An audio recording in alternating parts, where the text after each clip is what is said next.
My dad once told me, "Sweetheart, not everyone's meant to be exceptional." He said it like he was doing me a favor, like telling me I wasn't special was somehow a kindness. I smiled, but something inside me cracked, and that crack, it never really healed, it just grew quieter. Until the day I made a room full of generals stand still just by walking in. But before that day, I had to survive being invisible in my own home. I was 19 the first time I wore a uniform. It wasn't a borrowed jacket or a Halloween costume. It was mine, issued, pressed, and filled with the hope that maybe, finally, my parents would look at me like they looked at my younger sister, Janelle. Like I mattered. We were a military family, not in the casual, patriotic bumper sticker way. My father, Victor Morgan, was a decorated Air Force officer. My mother, Elaine, served as a combat medic in Desert Storm. Growing up, our house had more framed medals than family photos, more silence than warmth. When I got accepted into the academy, I thought, this is it. This is how I finally earn my seat at their table. But I remember sitting on the porch that summer morning, beaming in my crisp cadet blues, when Dad handed me a mug of coffee and said, "Not everyone's meant to be exceptional, sweetheart. Someone has to support the stars." He didn't say it with spite. He said it like he was offering wisdom, but it landed like a bullet, because what he really meant was, "You're not the star." That sentence became the quiet soundtrack of every holiday, every visit. When Janelle made captain, they threw her a party with flags and cake. When I completed my first field exercise, they mailed me a congrats card 3 weeks late with my name spelled wrong. At the time, I laughed it off. That's what I always did. Smile, swallow it, stay quiet. I told myself it was just how they were, formal, old school, tough love. But truth is, you know when you're not wanted, even if no one says it out loud, especially when they don't. And if you've ever watched revenge stories, you know it's not always about payback. Sometimes it's about proving you were never the weak one. They just couldn't see you. That's what I wanted, not revenge, just recognition. But it turns out some people have to see you in uniform, standing next to a general, to finally understand they misjudged you all along. And me? I'd spend the next 20 years proving I wasn't the one who quit. They were just too blind to see what I became. The first time I realized I'd been erased was during a birthday slideshow. It was my mum's 60th, big celebration, extended family. The kind of party that required a tent rental and a Costco cake the size of a coffee table. Someone had made a digital photo reel, Elaine through the years. There were baby pictures, high school, military graduation, wedding, all of it. And of course the family years. I watched as slide after slide flickered by. Dad with Janelle on his shoulders, Janelle's graduation, Janelle in uniform, Janelle on the porch holding a flag. Me? I was in one photo, 2004, West Point summer program, and even then I'd been cropped out, neatly, casually, like trimming a corner off a page. "We just needed it to fit the frame," my aunt said when I noticed. You ever get that feeling that you were once part of something, but somewhere along the way they edited you out, so gently you almost didn't feel it? If that's ever happened to you, I'd really like to know. Just drop a simple "that was me" in the comments if this hits home. You don't have to explain. I'll read them. I always do. Back then I still held on to excuses for them. Maybe they didn't want to ask too much about my life because it was complicated. Maybe they didn't know what I did, so they assumed I'd failed. But deep down, I knew. They just didn't try. They didn't want to know, because my story didn't fit the version of success they'd already written for our family. Janelle was the golden child, fast-tracked through command school, her ribbons polished to a mirror. Every accomplishment was a Facebook post, a cake, a celebration. I sent my mother flowers every birthday. She never called back. I mailed my dad a Christmas card from a base I wasn't allowed to name. It came back. Return to sender. Wrong address, they said. But I didn't stop, even when they stopped including me in group texts.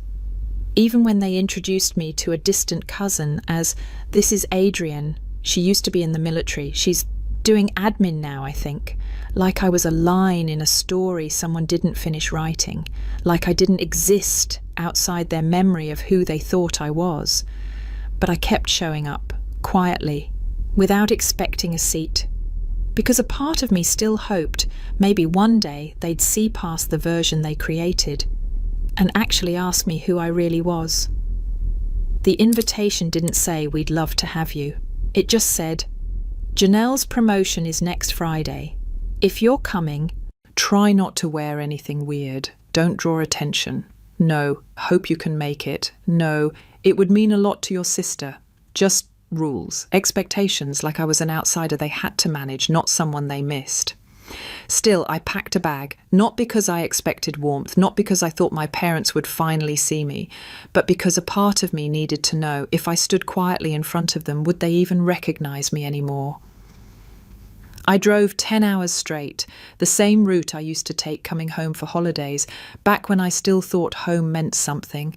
Nothing had changed. Same beige siding, same flag flapping on the porch, same worn-out porch swing that creaked like it carried old secrets. Inside, the house smelled like lemon cleaner and military order. My mum was at the dining table placing name cards. She didn't look up when I entered, didn't say hi, just, "Go change. You're sitting next to Janelle tomorrow. Please don't interrupt her speech." That was my welcome. My dad came in next.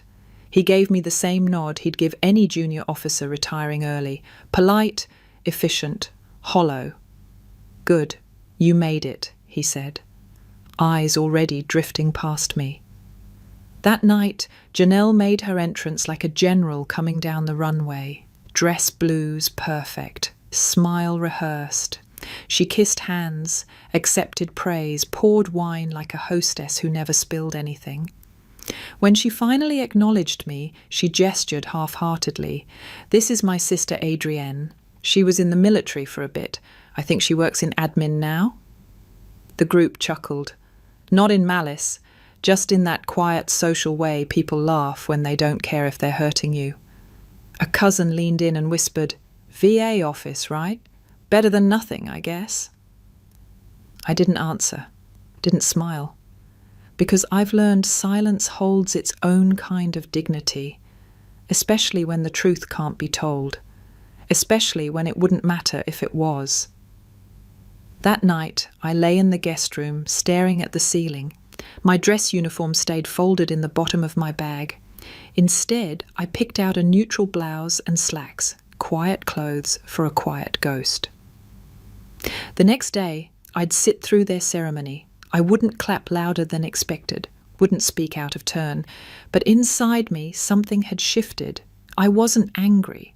I was just done, trying to earn space in a room they'd already decided I didn't belong in. Fort Campbell's main auditorium looked exactly how I remembered it. Polished floors, spotless flags, rows of folding chairs assigned with sharp, bureaucratic precision. My name wasn't on any chair.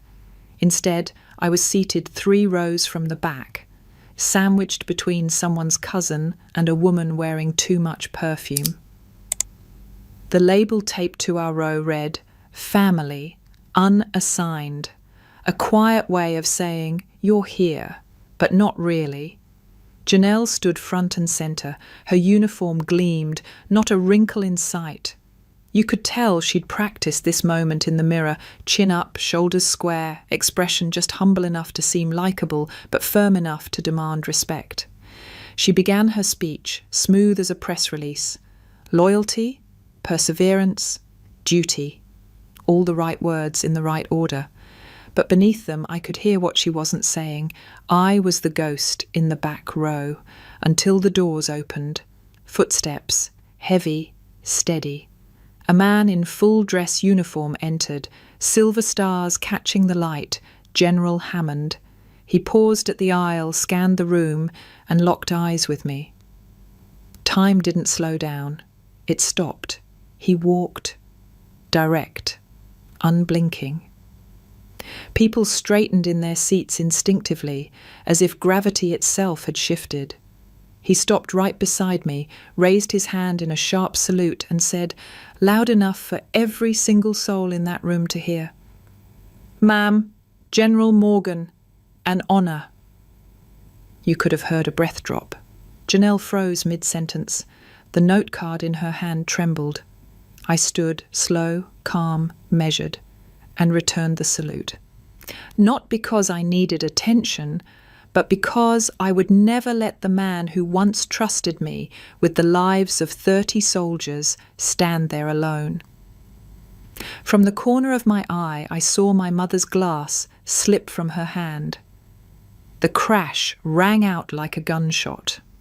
My father stood halfway, caught in some reflex of respect, then slowly sat back down like trying to vanish into the seat. A young officer in front of me whispered, "Is that her, the ghost commander from Phantom Rook?" I didn't flinch. I didn't smile. I just sat back down. The air in the auditorium had changed, not because I made a speech, not because I demanded it, but because they saw me. For the first time in 20 years, they saw me, not as the dropout, not as the admin, not as the disappointment, but as the person they had tried so carefully to forget, standing in the light they never imagined I could claim, and for once I didn't shrink. That night, after the promotion ceremony, I didn't go back to my parents' house. I checked into a standard military guest quarter, no frills, beige walls, thin sheets, the kind of place built for short stays and short memories. On the desk was a manila envelope. No label, no note. Inside was a printed scan of an old email, anonymous, sent through a military relay. Subject line, reckless operation, civilian casualties. Body, vague accusations against Colleen W., a pseudonym I'd used during a mission in Syria. I stared at it, heart steady but jaw tight. I knew this wording. I'd seen it before, almost line for line, in a confidential after-action report only 3 people had access to. One of them was my sister, Janelle. I traced the metadata. The IP address pinged from a laptop logged in under her credentials. 2 days before that report triggered a flag that nearly got me pulled from the field and rerouted to an op I was never meant to be on. That op left 2 of my men dead, and me with shrapnel in my thigh I still feel when it rains. I found her the next day, alone, outside the after-party, phone in hand, still basking in her moment. I held up the printed page. She looked at it, eyes scanning, face tightening. "Did you send this?" She didn't blink, didn't even hesitate. "Yes." Silence fell. Not angry, just heavy. "Why?" I asked. She looked down for the first time, shoulders dropped. "Because you weren't supposed to win. You left. You didn't stay and build something. But somehow you still mattered more, even when you were gone. I did everything right, and they still talked about you like you were some legend." Her voice cracked at the end, like she hated herself for saying the truth out loud. I took a breath. "You didn't kill me, Janelle. But you pushed me into a place where people usually don't make it back." She winced, just a flicker. But it was there. "I didn't know it would go that far," she said, barely above a whisper. "That's the thing," I said. "You didn't want to know." There was no yelling, no dramatic exit, just me, walking away, envelope in hand, heart quieter than it had been in years. Because betrayal doesn't always come with screaming. Sometimes it comes in the shape of someone you used to braid hair with, holding a truth they never meant for you to find. And in that moment, I wasn't angry. I was something colder. Done. A month after the ceremony, I sent 3 invitations, one to my father, one to my mother, one to Janelle. No explanation, no speech, just a location, a time, and a subject line: dinner. It was the same house I grew up in. The house where I used to fold napkins for Sunday meals no one remembered me at. This time I arrived first. I set the table, 6 places, no name cards. When they walked in, no one said a word. My mum carried a casserole in foil like a peace offering wrapped in aluminum. My dad looked stiff. Janelle looked tired. We sat. I didn't toast, didn't small talk. I just said, I didn't call this dinner for apologies. I called it to speak the truth. And so I did. I told them I didn't quit West Point. I was recruited quietly, permanently, into a program that doesn't send graduation photos. I told them I'd spent 6 months underground coordinating a hostage extraction they'll never read about. I told them I gave an order once that cost me sleep for years and saved 36 lives. I didn't share those things to boast. I shared them because they never asked. My mother's eyes welled. Janelle stared at her plate. My dad sat motionless, his hands folded. Then he asked, almost inaudibly, "Why didn't you ever tell us?" I looked at him. "Because you never would have believed me." I reached into my bag and slid the envelope, the one with Janelle's email, across the table, not as an accusation. "I didn't keep this to hold it over you," I said. "I kept it to remind myself how easily we can hurt each other when we stop seeing." No one responded. Janelle stood, walked over. She didn't say a word. But she placed her hand on my shoulder, and for once, that was enough. Before they left, my dad picked up an old photo from the mantel. "This one's missing someone," he said. He set it down. "We'll take a new one." If you've ever felt invisible around your own family, like the room had a version of you they preferred over the real one, I see you. And if this story hit close to home, just let me know you're out there. You don't need to explain. Just say, "Still here." I'll know what it means.